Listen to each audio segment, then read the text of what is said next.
आज हम सब सीटेट में पूछे जाने वाले विभिन्न प्रकार के मकानों के बारे में अध्ययन करेंगे। कौन से मकान किस राज्य में बनाए जाते हैं। चलिए तो शुरू किया जाए।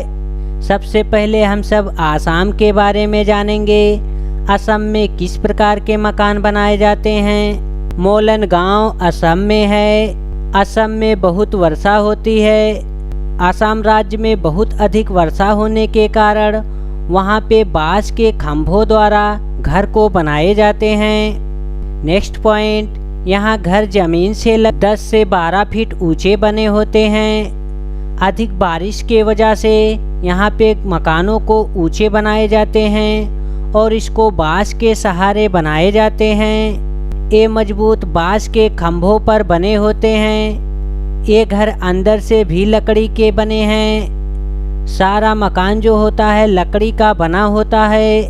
अब हम सब हिमाचल प्रदेश के बारे में जानेंगे कि यहाँ पे मकान कैसे बनाए जाते हैं। हिमाचल प्रदेश में मनाली एक पहाड़ी इलाका है। यहाँ बहुत वर्षा और बर्फ भी पड़ती है। हिमाचल प्रदेश में बहुत अधिक वर्षा के साथ साथ बर्फ भी जमा रहता है। यहाँ मकान पत्थर व लकड़ी के बने होते हैं।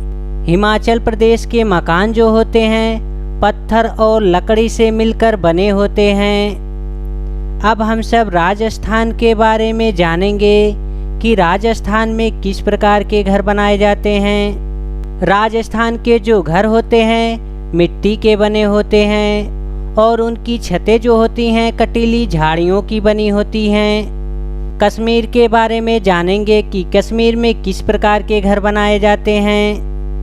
शिकारा जो होती है एक नाव का नाम है।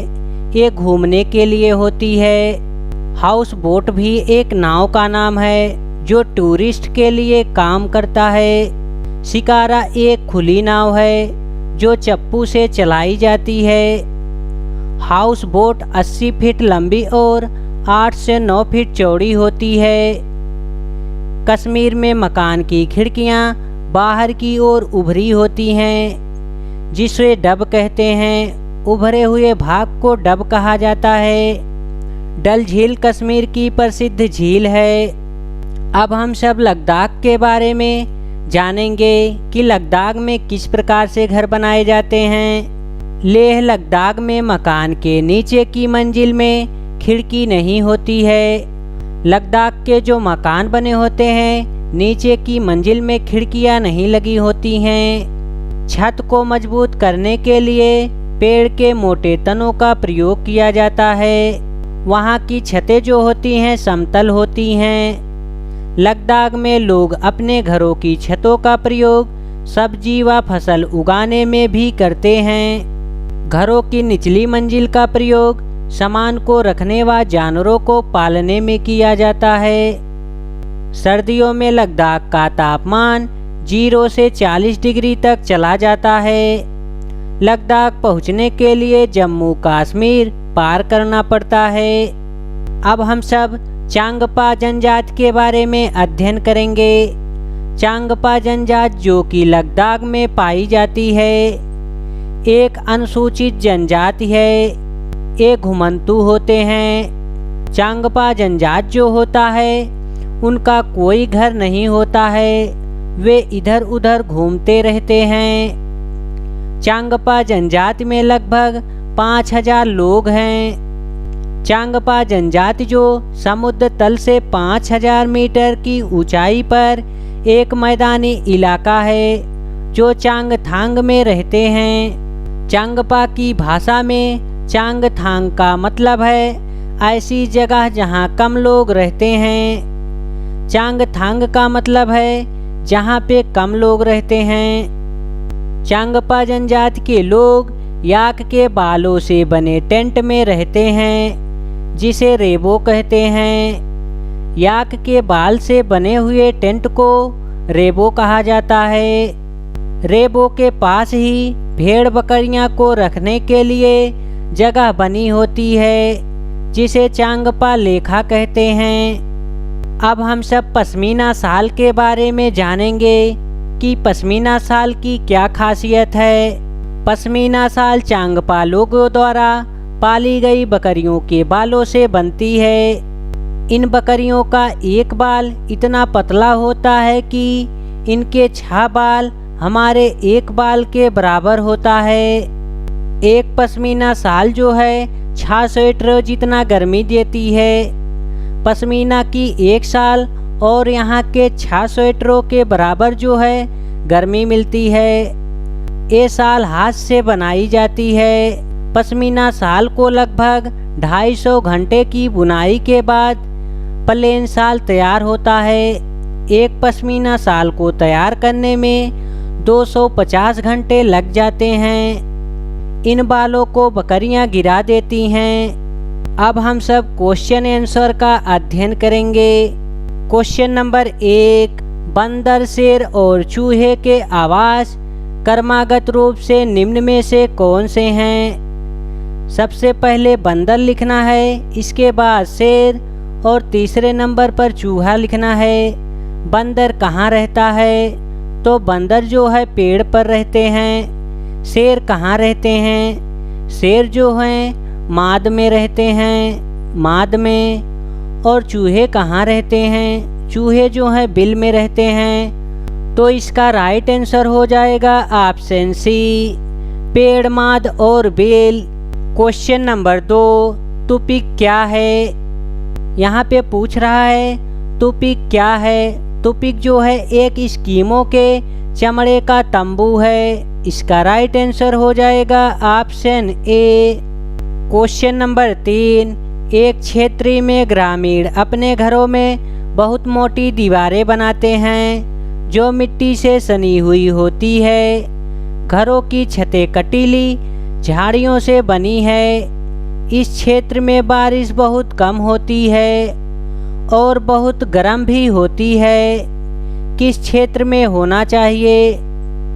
तो कटीली झाड़ियों के जो मकान होते हैं राजस्थान में होते हैं और राजस्थान के घर जो होते हैं मिट्टी के बने होते हैं। तो इसका राइट आंसर हो जाएगा ऑप्शन बी।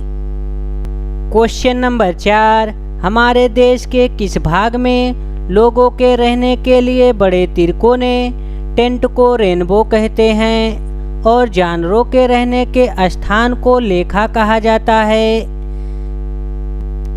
जानवरों के रहने के स्थान को लेखा जो है लद्दाख में कहा जाता है। इसका राइट आंसर हो जाएगा ऑप्शन बी, लेह और लद्दाख।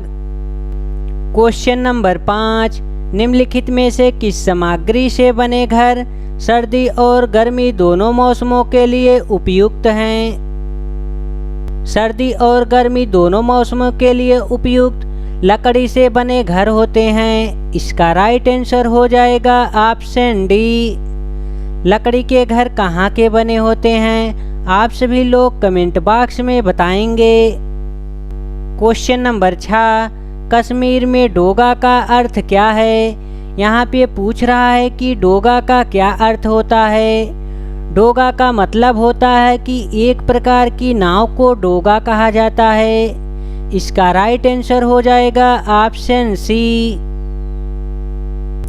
क्वेश्चन नंबर 7, हमारे देश में ऐसे गांव हैं जहां के ग्रामवासी अत्यधिक वर्षा होने के कारण अपने घरों को बांस के खंभों पर जमीन से 10 से 12 फीट ऊंचाई पर बनाते हैं। इन घरों के अंदर से लकड़ी का ही बनाया जाता है। ये गांव कहाँ होना चाहिए? तो बांस के खंभों से बना घर जो होता है असम में होता है। असम में बहुत अधिक वर्षा होती है। इसका राइट आंसर हो जाएगा option D, Assam. Question number 8, दिए गए घरों के प्रकारों में से उसे चुनिए जिसे भारी वर्षा होने के क्षेत्रों के गांव में रहने वाले लोगों को बनाना चाहिए। जहां पे अधिक वर्षा होती है ऐसे लोगों को जो घर बनाना चाहिए सपाट छत वाले बनाने चाहिए, पत्थर या लकड़ी के घर। इसका राइट आंसर हो जाएगा ऑप्शन बी, सपाट छत वाले पत्थर या लकड़ी के घर। क्वेश्चन नंबर 9, मिट्टी का बना घर किस में पाया जाता है?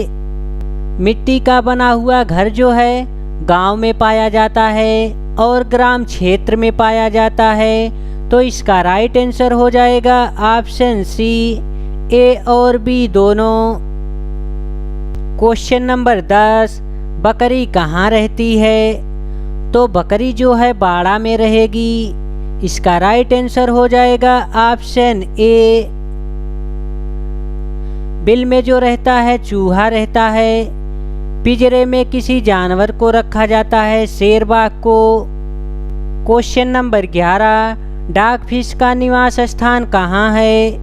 इसका आंसर आप सभी लोग कमेंट बॉक्स में बताएंगे। जय हिंद दोस्तों, फिर मिलेंगे नेक्स्ट वीडियो में।